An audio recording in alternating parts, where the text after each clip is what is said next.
नमस्कार, स्वदेश न्यूज देख रहे हैं आप। मैं हूं आपके साथ ऋषभ सोनी और लेकर आया हूं हमारी खास पेशकश, जिसमें हम बात करेंगे आज छत्तीसगढ़ में हो रहे निवेश की, जिसमें अब सियासी क्लेश शुरू हो गया है। देश भर में बेरोजगारी के मुद्दे को लेकर विपक्ष हमेशा सरकार पर निशाना साधता रहा और सरकार ने जो बेरोजगारी मुक्त देश का वादा किया था, उस वादे का हवाला देता रहा। लेकिन रोजगार को लेकर सरकारें काम कर रही हैं और छत्तीसगढ़ में रोजगार को लेकर साय सरकार ने पहल भी शुरू कर दी है। प्रदेश में निवेश और उद्योगों की वृद्धि के साथ साथ आईटी और इलेक्ट्रॉनिक्स हब बनाने के लिए मुख्यमंत्री विष्णुदेव साय ने मंगलवार को बेंगलुरु में आयोजित इन्वेस्टर कनेक्ट मीट में देश की बड़ी टेक कंपनियों और बड़े उद्योगपतियों से मुलाकात की। इस दौरान प्रदेश में कुल 3,700 करोड़ से ज्यादा के निवेश प्रस्ताव मिले। बेंगलुरु से रायपुर लौटे सीएम साय ने मीडिया से बातचीत की और उद्यमों के अच्छे रिस्पॉन्स की बात कही।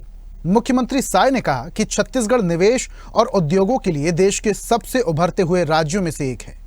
यहाँ खनिज संसाधन की प्रचुरता है, बेहतर कनेक्टिविटी, बिजली और पानी जैसी सुविधाएं हैं। साथ ही डिजिटल टेक्नोलॉजी से छत्तीसगढ़ को सुशासन का मॉडल स्टेट बनाया जा रहा है। लेकिन सीएम के विकास भरे इस बयान को विपक्षी पार्टी कांग्रेस ने सिर्फ एक शिगुफा बताया। पीसीसी चीफ दीपक बैज ने कहा कि सरकार सिर्फ हवाई बातें कर रही है। प्रदेश के किसी भी कोने में किसी भी उद्योगपति ने इन्वेस्ट नहीं किया। अब इन्वेस्टर कनेक्ट मीट पर सियासी बयानबाजी तो शुरू हो गई है, लेकिन इसका फायदा प्रदेश को मिलेगा, ये कितना सफल होगा, इस पर हम चर्चा करेंगे। कुछ मेहमान हमारे साथ जुड़ेंगे, लेकिन उससे पहले आपको सुनवा देते हैं कुछ राजनीतिक प्रतिक्रिया। बेंगलुरु में इन्वेस्टर कनेक्ट का कार्यक्रम का आयोजन किया गया था, जिसमें हमारे प्रदेश के उद्योग मंत्री श्री लखनलाल देवांगन जी भी थे और हमारे अधिकारीगण थे और बहुत अच्छे से संपन्न हुआ है। और वहाँ हम लोगों ने अपनी उद्योग नीति को रखी और उद्यमी और जो निवेशक काफ़ी आकर्षित हुए हैं और कल 3,700 करोड़ रुपए का निवेश का प्रस्ताव उनको सौंपा गया है।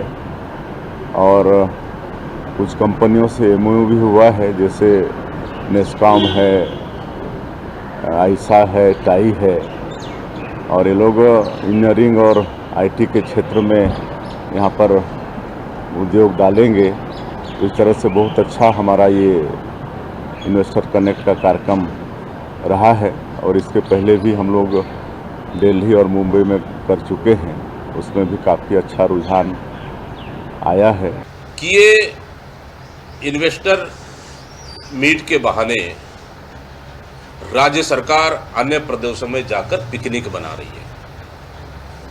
इसलिए क्योंकि सबसे पहले हमारे प्रदेश के छोटे से लेकर बड़े उद्योगपतियों को भरोसा नहीं जीत पाया। यहाँ के उद्योगपति लगातार बिजली बिल को लेकर आंदोलन करते हैं। पिछले हमारी सरकार में जो उद्योग नीति थी, उस उद्योग नीति को इन्होंने बदल दिया। जो हमारी सरकार में छोटे से लेके छोटे उद्योगों को बस्तर जैसे क्षेत्रों में, सरगुजा जैसे क्षेत्रों में प्रोत्साहित राशि उनको सब्सिडी दी, छूट दिया, आज तक उस सब्सिडी की राशि इस सरकार ने नहीं दिया। तो उद्योगों का विकास कैसे होगा? नए उद्योग कैसे लगेंगे? अगर नए उद्योग नहीं लगेंगे तो फिर लोगों को रोजगार कैसा मिलेगा? सबसे बड़ा सवाल। यहाँ तो बिजली की बिल बढ़ गया, यहाँ कोयला यहीं पे है, आयरन ओर यहीं पे है।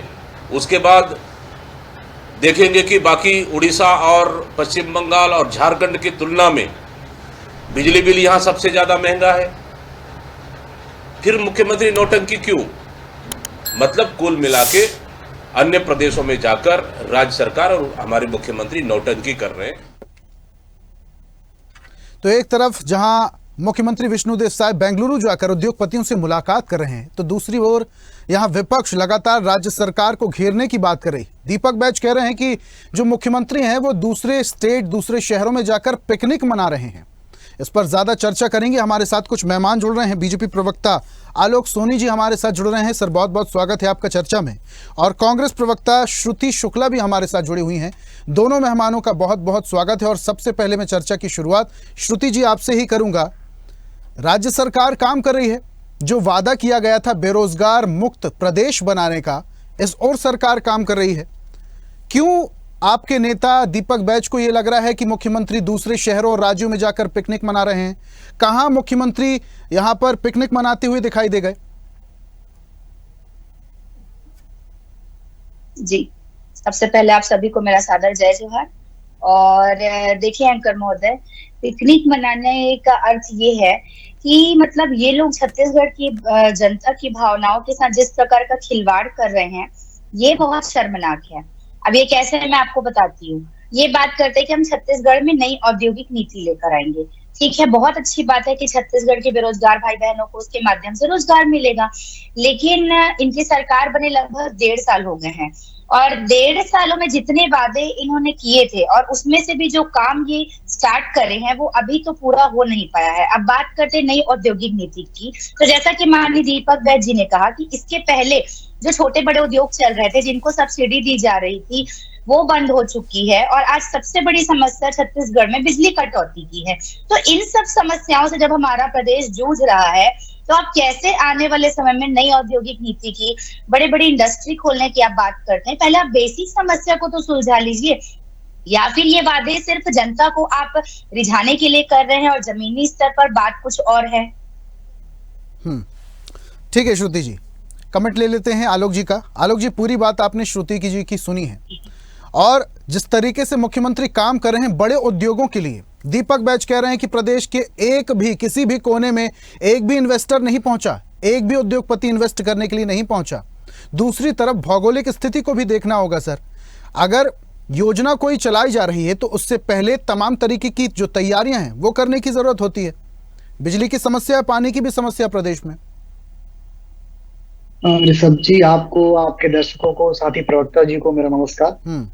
बहुत ही हास्यास्पद टिप्पणी जो इस वक्त दीपक बैज जी कर रहे हैं, ये देखने वाली बात है कि कांग्रेस आज ये आरोप लगा रही है जिन्होंने अपने शासनकाल पे नरवा गुरुवा बाड़ी जैसे पूरी तरह से फेल हुए एक मिशन के तहत जो अपना कार्यक्रम और अपनी जो कार्य योजना जो रखी थी छत्तीसगढ़ के प्रदेशवासियों के तहत, और उसको किस तरह का फेलियर हुआ, कैसे गोबर खरीदी तक में घोटाले हुए, कैसे छोटे छोटे जो इन्होंने महिला स्वायत्ता समूह को कहा था कि हम उन्हें उन्नत बनाएंगे, उन्हें हम रोजगार उत्पन्न करेंगे, उनके लिए सुविधाएं देंगे, उन्हें राइस मिल प्रोवाइड करेंगे, और किस तरह से वो छोटे छोटे राइस मिल की खरीदी में भी, जो एक छोटा राइस मिल होता है जो एक महिला स्वायत्ता समूह चलाती है, वो 1.5-2-2.5 लाख रुपए के आसपास में उसकी कीमत, और उसको 3.5-4 लाख रुपए में खरीदा गया। आलोक जी देखिए, ये तो पुरानी बात हो गई। आलोक जी ये देखिए पुरानी बात हो गई। जो पुरानी की सरकार, पहले की सरकार थी, वो जो कुछ भी करके गई, सरकार अभी आपकी पार्टी की है, बीजेपी की सरकार है। बीजेपी की सरकार है तो जिम्मेदारी भी आपकी ही बनती है। मूलभूत सुविधाएं और मूलभूत जो स्थितियां हैं उनको देखकर क्या सरकार ये फैसला ले रही है? पानी की समस्या है, कुछ दिन पहले हम खबर चला रहे थे जहां हर घर नल जल योजना को लेकर सरकार लामबंद थी, लेकिन ऐसी स्थिति नहीं थी। टंकियां सूखी पड़ी हुई हैं, पाइपलाइन बिछ गई है, टोटी में पानी नहीं आ रहा है, और बिजली की समस्या आपसे छुपी नहीं छत्तीसगढ़ में। देखिए, छत्तीसगढ़ में ऐसी कोई भी बिजली से रिलेटेड समस्या वर्तमान में स्थिति में नहीं है। मैं आपको इस बात को आश्वस्त करता हूं। ये जो आपने देखा होगा, अब आप कहते हैं कि पूर्ववर्ती कार्यकाल में आप जाइए नहीं, लेकिन मैं कंपैरिजन किससे करूंगा? 5 वर्षों के भ्रष्टाचारी शासन में हमने देखा कि किस तरह से आम जनता जो है, मेरा कहना ये है, कटौती से परेशान थी, चाहे वो आम किसान हो या इंडस्ट्रीज हो, उन सभी को जो परेशानी बिजली कटौती से झेलनी पड़ी, वही मैं बताना चाह रहा हूँ कि जैसे आम जनता या इंडस्ट्रीज ने पिछले 5 वर्षों में कांग्रेस के शासनकाल में जितनी परेशानियां, जितनी मुसीबतें हमारे जनता ने या हमारे इंडस्ट्रीज ने झेली है, वो हमने सभी ने देखा है, सबने महसूस किया किस तरह से बिजली की कटौती करके राजस्थान को, कि आपका एक राजस्थान राज्य जैसा था जहां पर में कांग्रेस की शासन थी, और यहाँ की बिजली राजस्थान को बेची जा रही थी। आज उनको एक कोयला खदान भी भूपेश बघेल के शासन में अलॉट हुआ, जो हमने इतने वर्षों से रोक रखा था, उसमें आपत्ति थी हमें, उसको क्लियरेंस किसने दिया था? तो उसको क्लियरेंस जो है वो श्री भूपेश बघेल जी ने दिया था। तो तमाम उस तरह की अड़चने जो यहाँ के इंडस्ट्रीज थे उनके लिए किया। और मुझे बता दें कि पिछले 5 वर्षों में कोई भी ऐसी इंडस्ट्री उन्होंने लगाई हो जिसका आज वो अचीवमेंट बता सके, जिसका उदाहरण वो दे सके, और आज हम आपको इतने उदाहरण देंगे। आज लेकिन आलोक जी, आप एक सवाल बनता है आपसे, देखिए छत्तीसगढ़ का बहुत बड़ा हिस्सा जो है वो ट्राइबल एरिया है, जहां पर लघु उद्योग ज्यादा फलते फूलते हैं, और इसको सरकार भी मानती है, सरकार प्रोत्साहित करती है, आपकी सरकार प्रोत्साहित करती है। और अभी कुछ दिन पहले महतारी सदन योजना भी चलाई गई ताकि जो स्थानीय महिलाएं थी उन्हें सुदृढ़ बनाया जा सके, उन्हें आगे बढ़ाया जा सके। जब सरकार को यह बात पता है कि लघु उद्योग ज्यादा व्यापक तरीके से छत्तीसगढ़ में फल फूल सकते हैं, तो उन पर इन्वेस्ट करना चाहिए सरकार को। देखिए, सरकार जो अपना काम कर रही है, सरकार दोनों को साथ लेके चल रही है। आज आप छत्तीसगढ़ को एक खनिज प्रचुरता वाला राज्य के रूप में यदि देखें, और उसको यदि आप कोशिश करें कि हम लघु उद्योगों के सहायता से उसे निकाल ले या माइनिंग कर ले, या फिर उसमें रॉ प्रोडक्ट्स को हम ऐसे प्रोडक्ट में कन्वर्ट कर ले जो फाइनल प्रोडक्ट हो, तो ये केवल लघु उद्योगों से या कम पूंजी से ये संभव नहीं है। इसके लिए बड़े पूंजीपति की आवश्यकता होती है जो यहाँ छत्तीसगढ़ में पैसा लगा सके, इन्वेस्टर कर सके। और वही प्रयास इस वक्त जो है विष्णुदेव साय की शासन में, विष्णुदेव साय की जो सरकार है वो कर रही है। हमने दिल्ली में इन्वेस्टर समिट किया, उसके बाद ये बैंगलोर में इन्वेस्टर समिट हुआ है, जिसमें बहुत बड़ी एमओयूज साइन हुए हैं। और हमें पूरा यकीन है कि आने वाले समय में जो हमने नई इंडस्ट्री पॉलिसी लेकर के आई है, बड़े इस उद्योग जो है यहाँ पर में आएंगे, बड़े उद्योग जो है यहाँ पे काम करेंगे, स्थानीय लोगों को रोजगार मिलेगा। और जो छत्तीसगढ़ है, जो खनिज संपदा से परिपूर्ण राज्य है, उसका प्रॉपर दोहन भी बिल्कुल आलोक जी, देखिए ये तो वक्त बताएगा। अभी तो इस इन्वेस्टर कनेक्ट मीट की जो है वो शुरुआत है, अभी आने वाला वक्त बताएगा कि कितना ज्यादा रोजगार छत्तीसगढ़ में आता है। श्रुति जी का मैं रुख करूंगा। श्रुति जी, पीसीसी चीफ दीपक बैच ये कह रहे हैं कि प्रदेश के किसी भी कोने में एक भी इन्वेस्टर नहीं पहुंचा, थोड़ा सा भी इन्वेस्ट नहीं पहुंचा। अभी तो इन्वेस्टमेंट की शुरुआत हुई है, अभी तो 3700 करोड़ के एमओयू साइन हुए हैं। अभी इतनी जल्दी क्या है? जो चीज 5 साल में भूपेश सरकार में नहीं हुई, आप 1.5 साल में अपेक्षा कर रहे हैं, ऐसे कैसे संभव है श्रुति जी? जी देखिए ऋषभ जी, ठीक है, दीपक बैच जी ने कहा, तो देखिए उनका ये नजरिया है, पार्टी के प्रदेश अध्यक्ष है, उनका स्टेटमेंट बहुत मायने रखता है।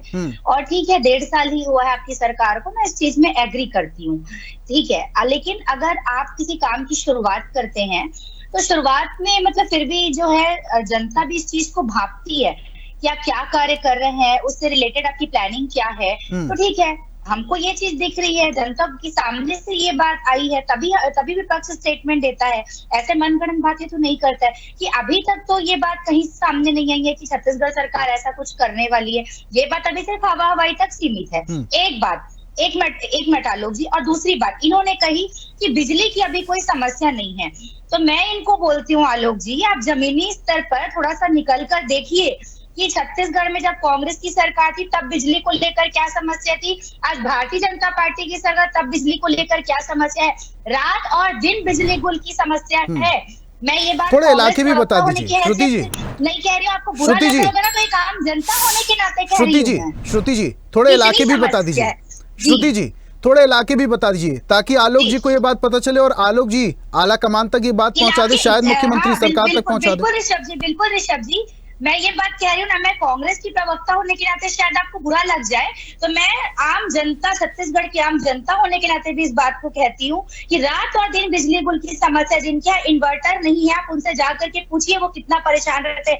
मैं राजनांदगांव जिले से बिलोंग करती हूँ ऋषभ जी, रात और दिन बिजली गुल होती है। आप आकर के जमीनी स्तर पर देखिए तो कि जनता में कितना ज्यादा आक्रोश है। अब कहेंगे कि गर्मी में बिजली कटौती होती है, ठीक है, तो बाकी जब से इनकी सरकार बनी है ठंड में भी बिजली कटौती हो रही थी, बारिश में होती, बिना आंधी तूफान के बिजली कटौती होती, अभी आधी रात में बिजली गुल हो जाती, जब नींद खुलती तो पता चलता है 1 घंटे से लाइट ही नहीं है। तो ऐसी सब समस्या, वो भी मतलब तहसील और शहरी एरिया में, ग्रामीण एरिया। लेकिन श्रुति जी, उनको कितना प्रताड़ित किया जा रहा है। श्रुति जी, लेकिन बिजली की कटौती तो भूपेश सरकार में भी होती थी, जहां तक मुझे याद है।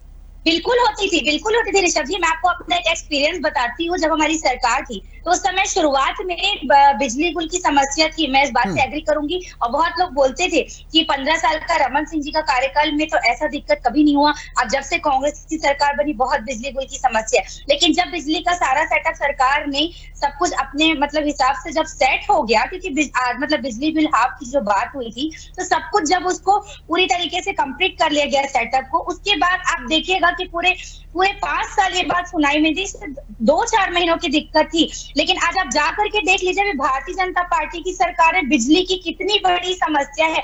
मैं ये बात ताल ठोक के कह सकती हूँ कि आप बिल्कुल, मैं प्रूफ के साथ भी इस बात को बोल सकती हूँ कि इतनी ज्यादा समस्या है। लेकिन श्रुति जी देखिए, ये तो इसका कोई संबंध नहीं हुआ।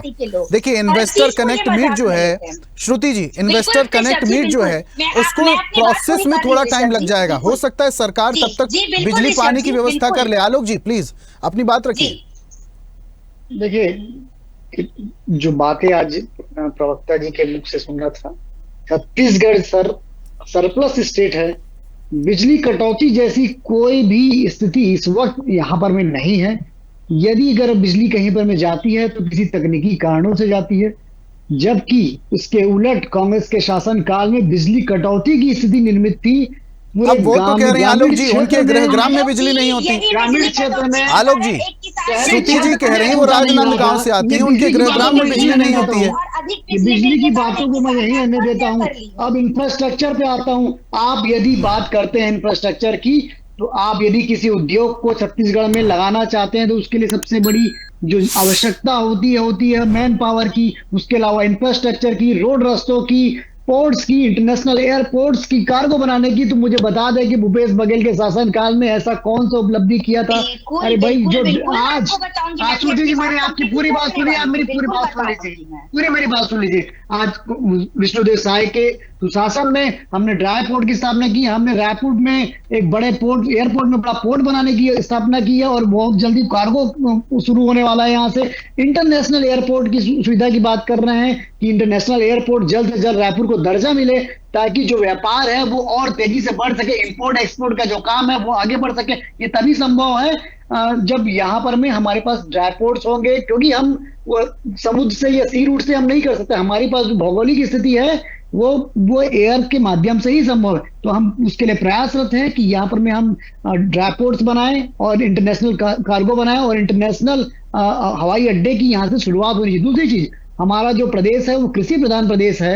इस बात को मैं फिर से दोहराना चाहूंगा। और हम सबसे पहले अपने कृषकों के हितों को देखते हुए उन्हें बुनियादी स्तर की जो कोल्ड स्टोरेज की सुविधाएं होती है उसके लिए हमने उद्योगपतियों को आमंत्रित किया है कि यहाँ पर में ज्यादा से ज्यादा मात्रा में कोल्ड स्टोरेज की व्यवस्था हो, ताकि किसानों की फसलें हैं, किसानों के जो उपज है वो वहां पर में रखे जा सके और जिससे उचित मूल्य, उचित लाभ मिल सके ताकि वो खराब ना हो। तो ये सारी सुविधाओं का जो विस्तार है वो आज संभव हो पा रहा है भारतीय जनता पार्टी के शासन में, और इन सभी को हम आज प्रिविलेज के साथ में काम कर रहे हैं। पिछले 5 वर्षों में मैंने कभी इस तरह की बातें भी नहीं सुनी है कि कोई काम इस तरह का कुछ किया हो भूपेश बघेल के शासन में, कुछ भूपेश बघेल जी ने इस तरह का कोई प्रयास भी किया हो। इंफ्रास्ट्रक्चर की बात करें तो एक रोड रास्ते जो सबसे महत्वपूर्ण है, एक भी किसी नए सड़कों का निर्माण तो दूर, किसी भी पुराने सड़कों की रिपेयरिंग तक की व्यवस्था नहीं की गई। इस तरह का भ्रष्टाचार जो है 5 वर्षों में कांग्रेस के शासनकाल में हुआ है। और कैसे उन्होंने जो अपनी नीति रखी थी इस प्रदेश, लेकिन उनकी तरफ से एक बड़ा आरोप भी तो है आलोक जी कि जब भूपेश सरकार थी तब केंद्र से सहायता नहीं मिलती थी, जो इन्वेस्टमेंट होना चाहिए था। मैं वही चीज मैं आपको बताना किसी भी तरीके का सहयोग केंद्र सरकार से नहीं मिला। ये बड़ा आरोप तो पहले से ही लगता है।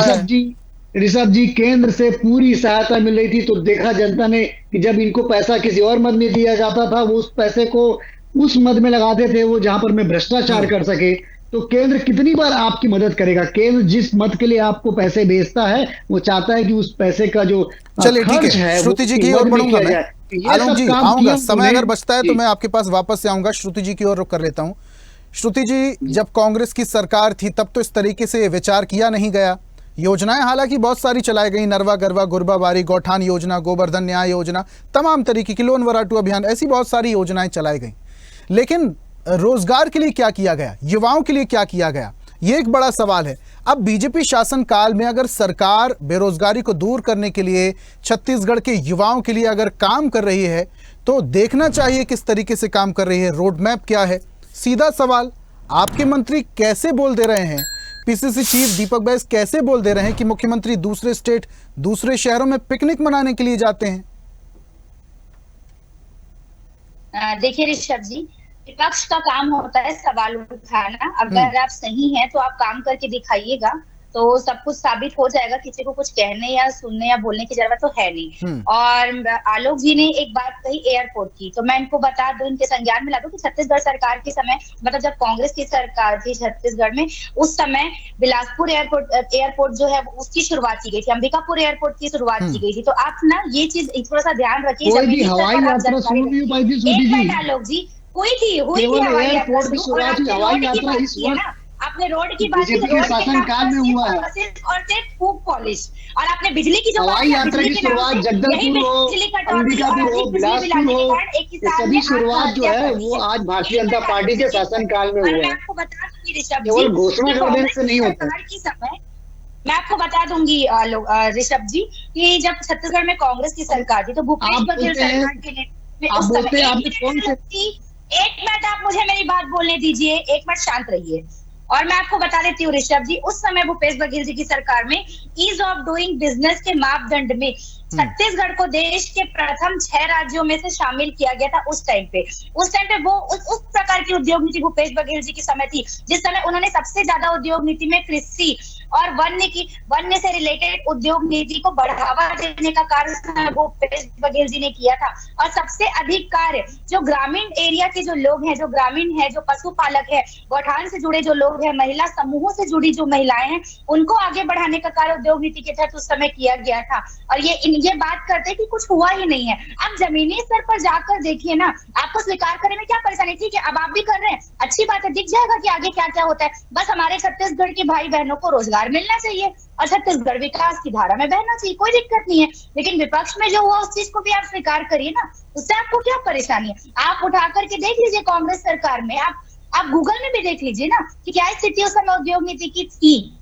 तो आपको मालूम हो जाएगा। भाई हम झूठ बोल सकते हैं, इंटरनेट पे तो चर्चा अब आखिरी पड़ाव पर है। आलोक जी अपनी बात रखिए। बेरोजगारी की बात निकली है, रोजगार देने की बात निकली है, तो रोजगार मुकम्मल भी होना चाहिए, सिर्फ हवा बातें नहीं होना चाहिए। जरा रोड मैप भी जल्दी से बता दीजिएगा, सरकार के पास क्या रोड मैप है। इसको मैं बहुत ही छोटे से उदाहरण से समझाना चाहूंगा। यदि कोई भी इंफ्रास्ट्रक्चर, कोई बड़ा उद्योग आपके प्रदेश में किसी स्थान पे जाता है तो उन्हें कार्य करने के लिए ऐसे लोगों की आवश्यकता होती है जो स्किल्ड हो, नॉन स्किल्ड के अलावा स्किल्ड हो। इसके लिए मुझे बता दें कांग्रेस प्रवक्ता जी कि कौन से ऐसे ITI की स्थापना उन्होंने करी है, कौन से ऐसे इंस्टीट्यूट्स को वो लेकर के आए हैं। आज जितने भी छत्तीसगढ़ में बड़े एजुकेशनल इंस्टीट्यूट्स हैं सब भारतीय जनता पार्टी की देन है। IIT है, IIT है, वो भारतीय जनता पार्टी की देन है। प्रधानमंत्री मोदी जी के पहले के वही बोल रहा हूँ। और जिस योजनाओं की आप बात कर रहे हैं उसमें किस तरह से भ्रष्टाचार हुआ सभी को लोगों ने देखा है। छत्तीसगढ़ की जनता ने अपनी आंखों से देखा है कि किस तरह से गोबर खरीदी तक भ्रष्टाचार जो है वो किया गया था। तो इसमें कोई दो मत अनेक प्रकार की चीजें बनती थी उस समय, गोबर से दिए बनाए जाते थे, अनेक प्रकार से उसमें कार्य किया जाता था। क्या समस्या है आपको इस बात को? देखिए, जो रोड मैप होता है उसके लिए जो आवश्यक इंफ्रास्ट्रक्चर वो तैयार करने की आवश्यकता है, जो पिछले 5 वर्षों में कांग्रेस के शासनकाल में नहीं हुआ। लेकिन आज हम उस इंफ्रास्ट्रक्चर को तैयार कर रहे हैं कि बड़े से बड़े उद्योग जो है वो आज यहाँ पर में आ सके। हम कोशिश कर रहे हैं बस्तर में शांति स्थापित हो, बस्तर में शासन का, सरकार का राज स्थापित हो, ताकि जो आज वहां पर हमें खनिज की प्रचुरता है। अभी कुछ दिन पहले हमने लिथियम आयन बैटरी का जो भंडार मिला है, अभी हमने उसके लिए भी MOU साइन किया हुआ है, जिससे छत्तीसगढ़ जो है बहुत, मैं कहता हूँ शायद विश्व के मानचित्र पटल पर जो है वो खनिज की प्रभुत्ता के साथ चला जाएगा, पहुंच जाएगा। विपक्ष चाहे इस इन्वेस्टर कनेक्ट मीट में चाहे जितने ही सवाल उठा दे, लेकिन छत्तीसगढ़ की जो जनता है और जो छत्तीसगढ़ के युवा हैं, जो बेरोजगार युवा हैं, उन्हें बहुत ज्यादा उम्मीद है सरकार से और इस कनेक्ट मीट से। अब देखने वाली बात यही कि सरकार की जो ये नीति है और जो युवाओं की अपेक्षा है, सरकार उस पर कितना खरा उतर पाती है। दोनों मेहमानों का हमारे साथ जुड़ने के लिए बहुत बहुत शुक्रिया। आलोक जी, श्रुति जी, इस चर्चा में शामिल होने के लिए, अपने तर्क रखने के लिए बहुत बहुत शुक्रिया, बहुत बहुत धन्यवाद। और आज हम बात कर रहे थे छत्तीसगढ़ में निवेश की, जिसको लेकर विपक्ष जो है अब वो लामबंद हो चुका है, कई तरीके के सवाल भी खड़े हो रहे हैं, सियासी बयानबाजी भी हो रही है। लेकिन ये इन्वेस्टर कनेक्ट मीट कितना सफल होता है और प्रदेश के युवाओं को कितना रोजगार मिलता है, ये तो आने वाला वक्त ही बताएगा। आज की खास पेशकश में फिलहाल इतना ही। देखते रहिए स्वदेश न्यूज, सबसे पहले देश। ताजा खबरों के लिए लाइक, फॉलो और YouTube पर सब्सक्राइब कर बेल आइकन दबाएं। साथ ही ताजा अपडेट्स के लिए swedeshlive.com पर विजिट करें।